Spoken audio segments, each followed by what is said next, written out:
Hey, Seiji. In your favourite place, the garden. Huh?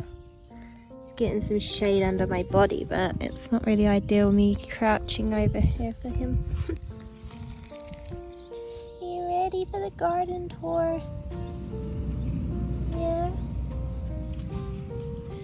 Yeah, he's getting obsessed with his little brother, but also terrified of him. Likes to keep an eye on him, but not get too close. Looks like he's been tied to the fence. Yep, so he can't climb those cherry trees. Yeah, that's a good idea. Sage is going over there, keeping an eye on him at a safe distance. Yeah, it's funny. He only wants to like watch Blackpot. He doesn't want to interact with him much. No. Or maybe he would if Blackpot didn't lunge at him. Yeah, he would interact with him if he didn't lunge, but he's so playful.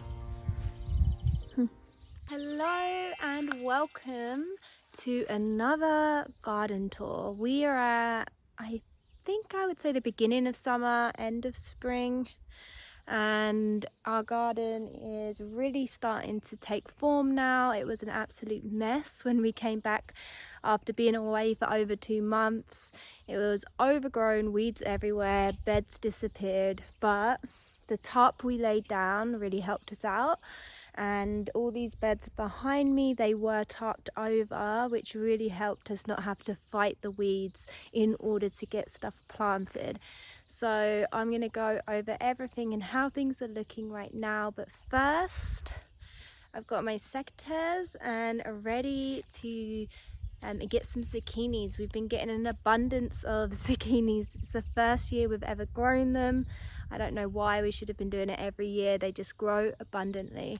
We can't eat enough zucchinis for the amount we're getting, so we'll probably put a box outside our house, you know, where people can help themselves to zucchinis as they pass by, even though hardly anyone passes by. But yeah, I'm gonna pick some zucchinis now.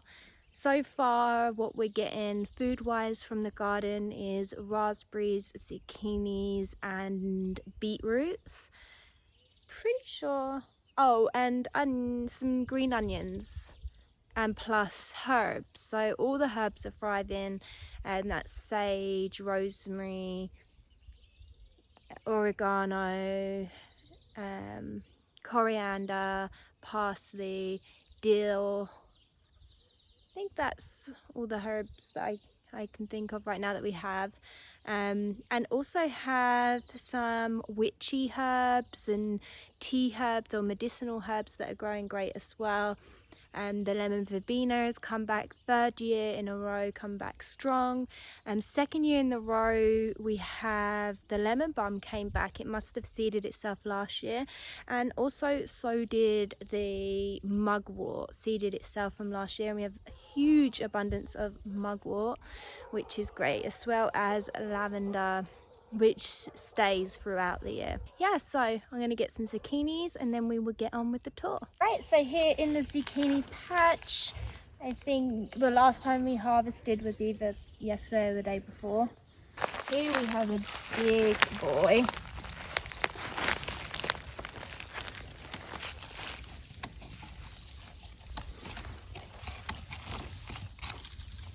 Whoa, it's pretty big. Some more can go a couple more days.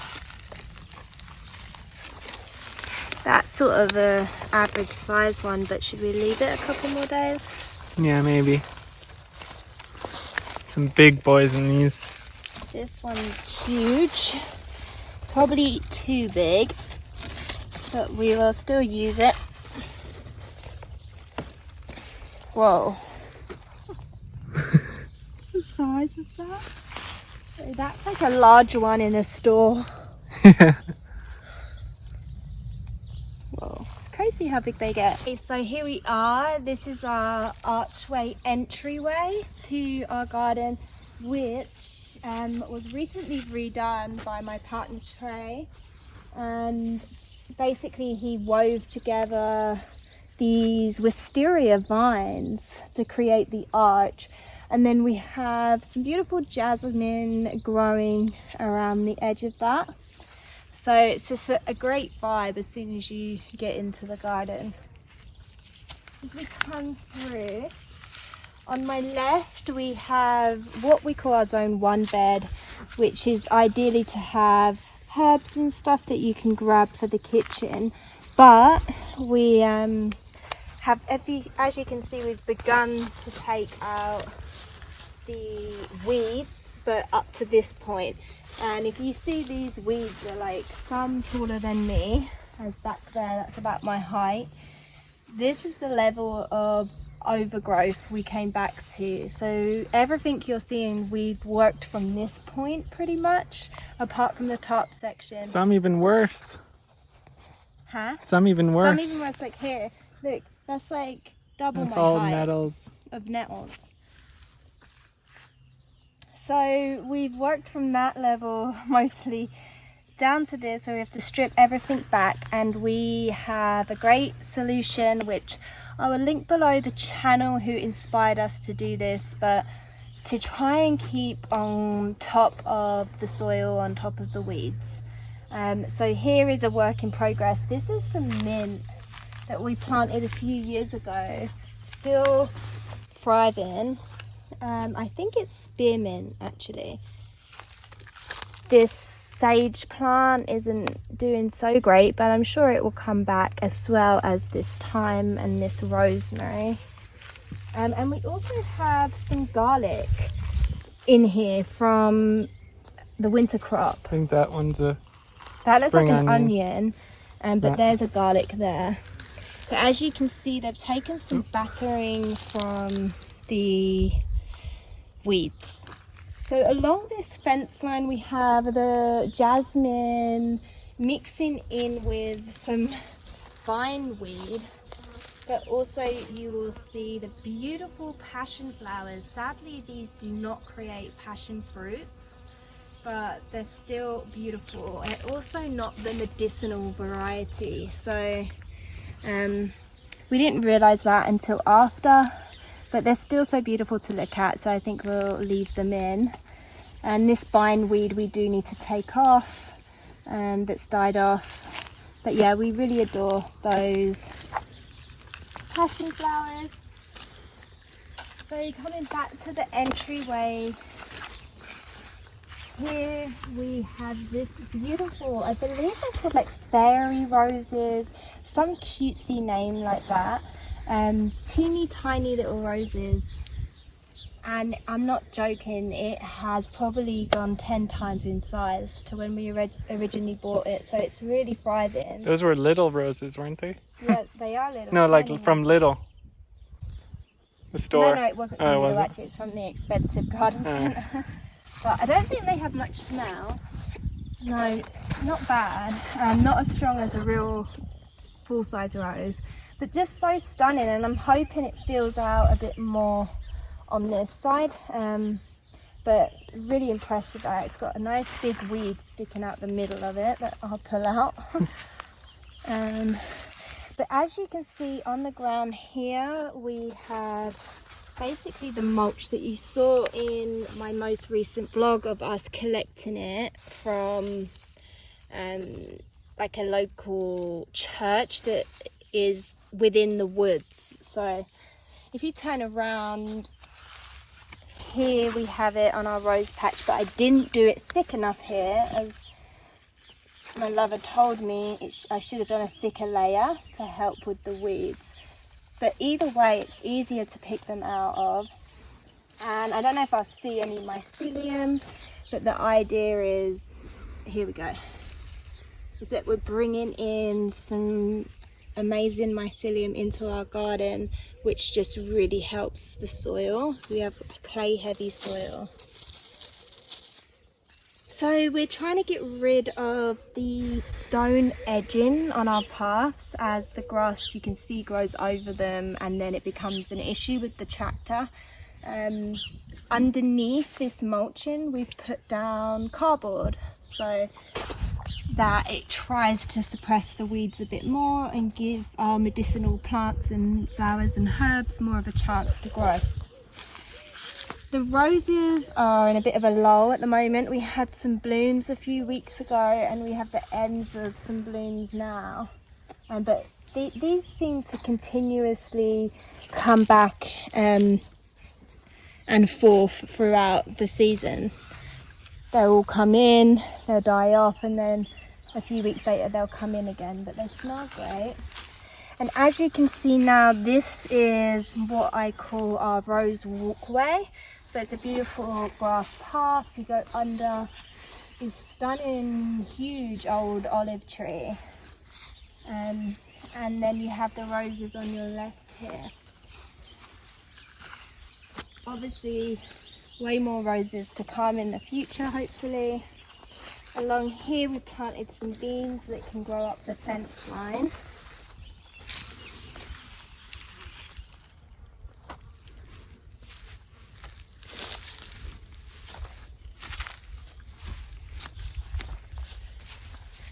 And here we have a bed that we are in the midst of de-weeding. Obviously all the weeds have been taken out, but we need to get more cardboard and get this bed set up again. Some old strawberries survived from the year before. Sagey babysitting his new little brother. He seems quite willing to take up the job. You do a very good job, don't you, keeping a watch on him? Yes, you do, from a distance, a comfortable distance.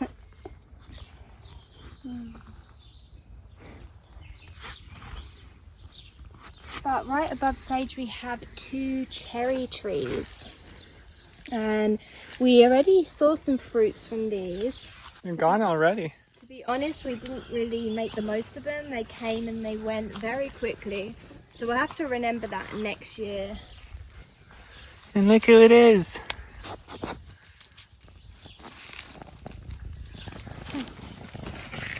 So this is one of our favourite trees. It's so lovely and cool under here. And we've sort of named it the Isis tree, as we used to have an Isis statue here that got murdered by the grass cutter, so the lawnmower. As you can see, she's been severed into a few different pieces, sadly, but now she's just become a part of the tree instead. It was a mistake. She wasn't seen under the long grass. But it's a really cool tree. It has this beautiful, like, peeling bark. It's great.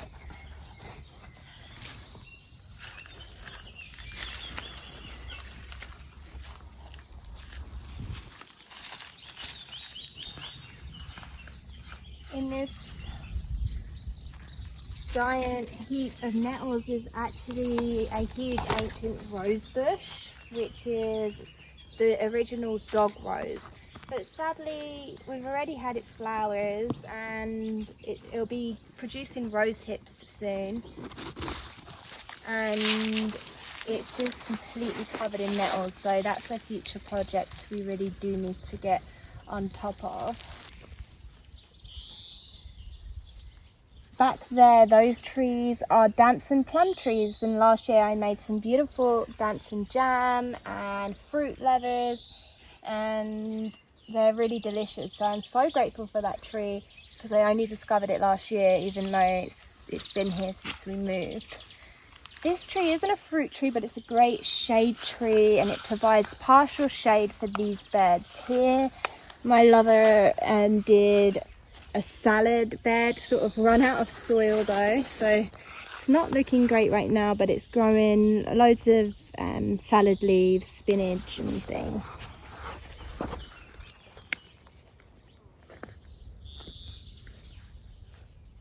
So as we come down here, obviously these are the tier beds that we have, but first we'll have a quick look here behind the roses.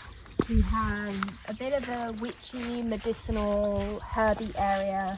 We have some rosemary, a huge lavender, some thyme, and this giant mugwort plant, which we will be able to harvest from soon.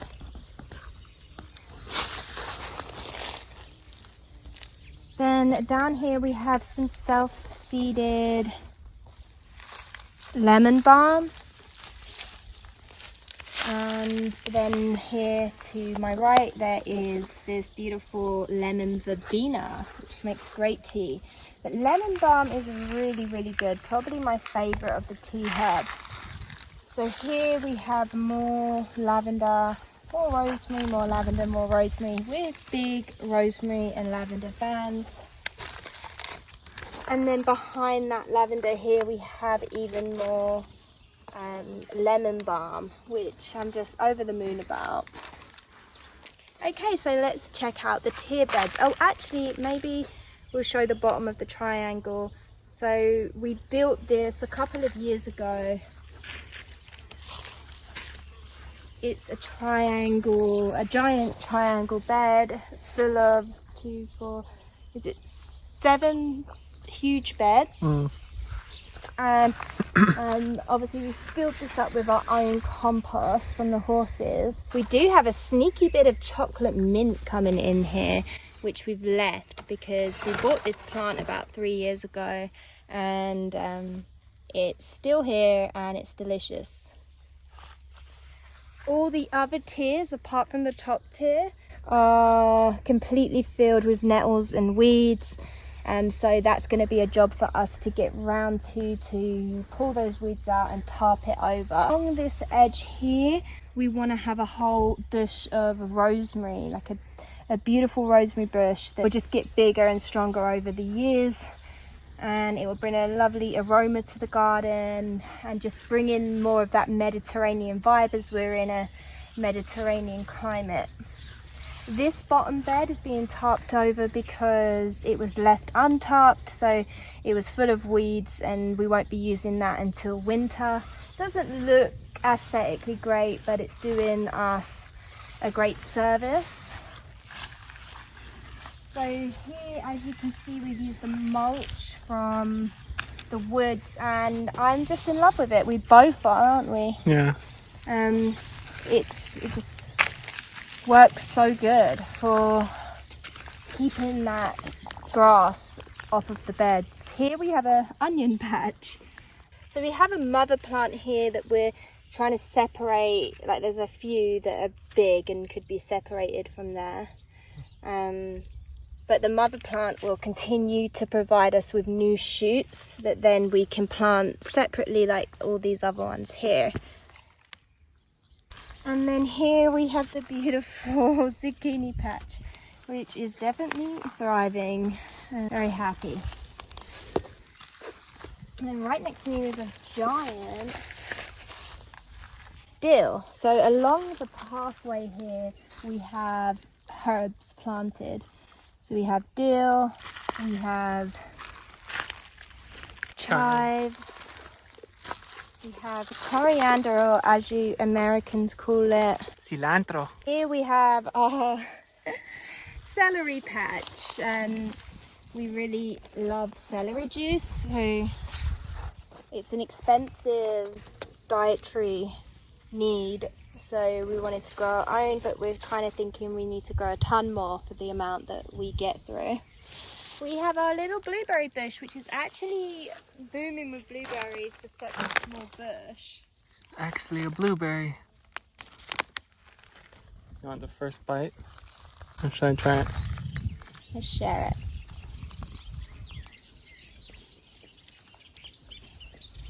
Yummy. Very sour. Ah! You love sour, so... Delish. So we could probably plant a ton more blueberries there, as it's doing well. We're very cautious with blueberries because they failed us every time and they're not cheap.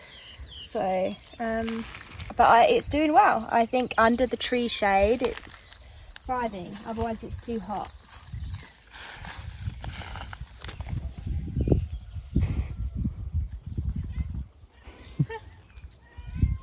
You're a brave boy, good boy.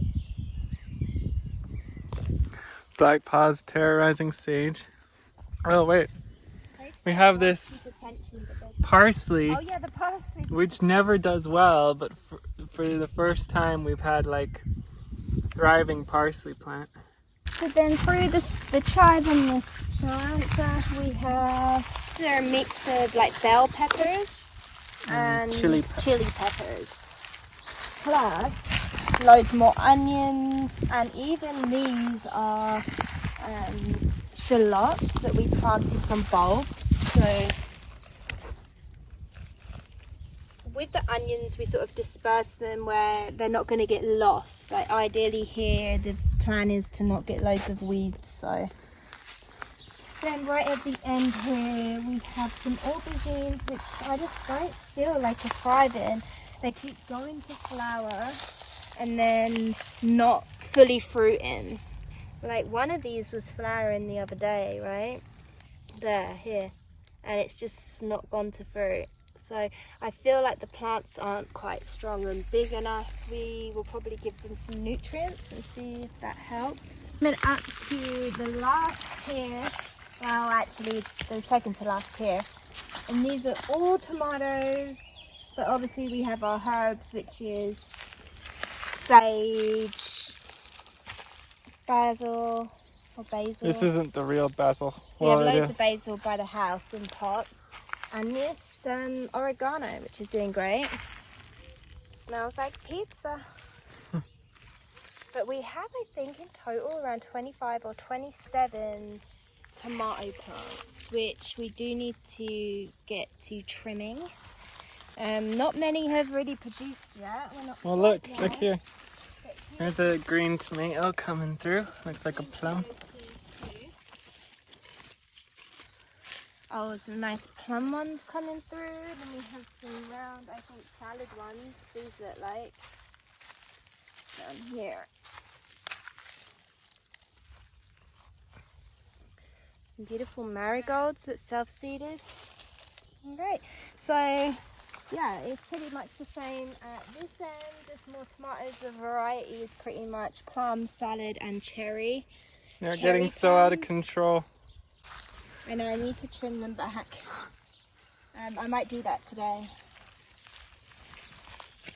Here on the last level, here we have another tarped over bed, which is actually like half concrete, so it's not technically a bed. We're gonna do some sort of nice patio area, I guess.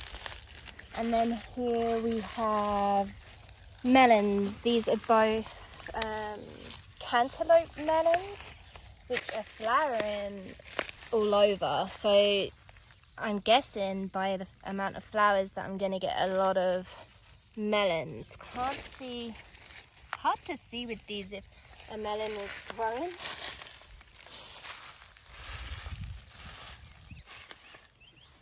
I remember when I grew these a couple of years ago, I would pull back a leaf and there'd be like a whole melon under there. So they can kind of surprise you. Here's a little melon growing down here. Here behind you we have this beautiful big tree that we might have stolen from the side of the road. It wasn't like owned by anyone, and we watched it for years just get cut down by the maintenance people. And instead of it happening again this year, we were like, we'll take it out, no one's using it. We replanted it here, and it's kind of coming back to life, so it's done us well. It was quite a savage transplant, and Trey, my partner, he did an amazing job because it was so hard. We were basically pulling it out of concrete. But yeah, it's come back to life, and I think next year we'll be getting figs from it probably, or at least a lot more foliage. Here we have our bonfire area, one of our favourite spots in the garden. We love, especially if we have guests, we love to come out here and have bonfires. And it's such a beautiful view of the night sky, the sun sets over there. I have a little project over here that my partner Trey is doing, which is a Native American style of planting. So the idea is that you have different layers, right? Different canopies. So the top layer is the corn, because that grows up and straight like a tree. Then next to the corn we have beans that grow up and around the corn. And then as they're climbers, and then we have the ground cover, which is the more courgettes, believe it or not. Not that we need them, but we didn't know that at the time of planting these, that yeah, we would have an abundance of courgettes and definitely not need any courgette plants. But here we are, and we've tried courgette bread, we've tried courgette cake, we've tried courgette soup, Asian courgette. Soon we'll be trying courgette lasagna. But there's a lot you can do with courgette, believe it or not. And so, are you planning, Lover, on doing a replica of this, or are you just going to make this all a corn bed, I think? Is the corn, the seeds, it doesn't seed very well sometimes, but these ones are thriving. You can see this one is a bit patchy, so I've only put the beans in a couple spots. Trying to use this electroculture thing to help this guy grow. But they're taking their time, and then these guys were just put in. But I'm thinking of, because you only get one corn per stalk, so I was thinking of doing another. 2 ears. Yeah, I was thinking of doing another row. But I think possibly we just try doing rows of corn, not very permaculture style, but corn you can plant very close together. And obviously we won't do corn again here next year. It's all about shifting stuff around on the land, so things are getting a mix of nutrients and not getting depleted by the same plant every year. So if you're liking how we're doing things, we do try and follow mostly closely to the permaculture principles, but we do what we can. Okay, so here we have an arch which eventually we're going to put our cucumbers on. We tried already, they failed. This weed came through related to the cucumber, but it's not cucumber, it just creates these berries. But we will have to pull that out and hopefully get our cucumber on here. Here is this huge corner bed from the top of the pyramid, full of potatoes. We got purple potatoes, we got white potatoes, and we have sweet potatoes in here. We probably planted too many potatoes in this zone, and it looks like someone's been lying in there. Can you see? Is that gap? Some animal probably says. And as you can see, this is the overgrown middle part of that bed. Here we have the horse's barn, which the horses are still away right now. They'll be back in less than a month now.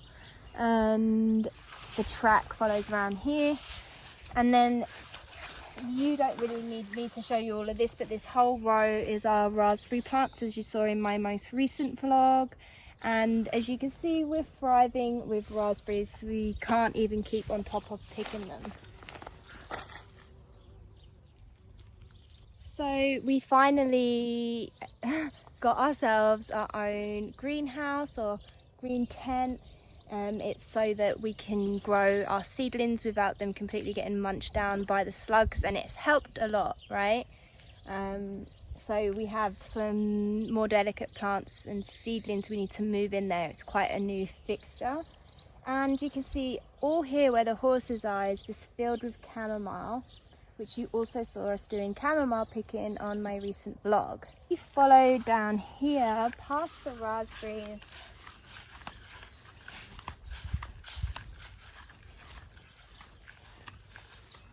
This leads up to the entrance gate we came into.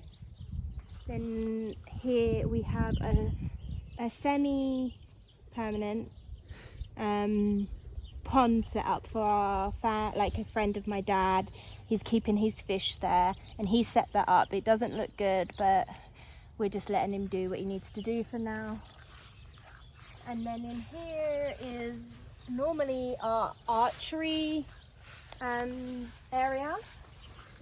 That like pile of green stuff is the old hay that we used to shoot at. We have a big dead plum tree. I don't know why it died this year. It's been thriving every year and it just died this year. It's very sad. Then we have a couple of apple trees in here. I'm not going to go all over this area because if you just wait there, I just want to explain that this is normally the archery thing.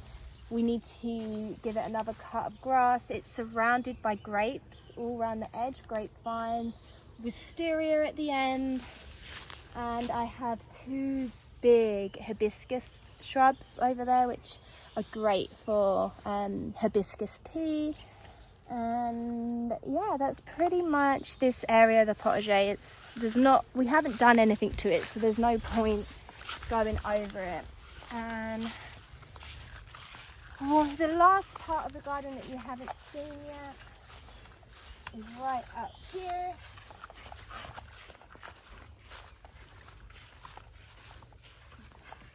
We're sort of half worried about our kitten, so if it feels a bit rushed, it's because we don't like to leave him. But after the corn and the fireplace, if you turn left down here, this is where we want to have all our fruit trees. So at the moment we only have 5. We originally planted 6, but 1 died. It was the peach tree died, unfortunately. And we also keep our horse manure heap here. We still have 6. Oh, we used to have 7. So as you can see, this is our most thriving tree, which is our pear tree. Tons of pears on such a little guy. This pear tree only has 1 pear on it. The 2 cherry trees here did have a few cherries this year, but not a lot. And this nectarine tree has got 3 nectarines, and hopefully they continue to grow.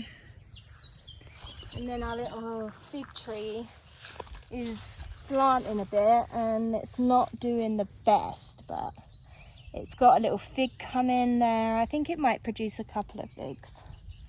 And our sort of dump pile, and then the rest of the land we give to the horses. So that's everything for today. Thank you for watching this garden update. Hopefully I'll do another garden update maybe at the end of summer or before then, but let me know your thoughts. How's your gardening going? And I'll see you in the next one. Thanks for watching. Bye.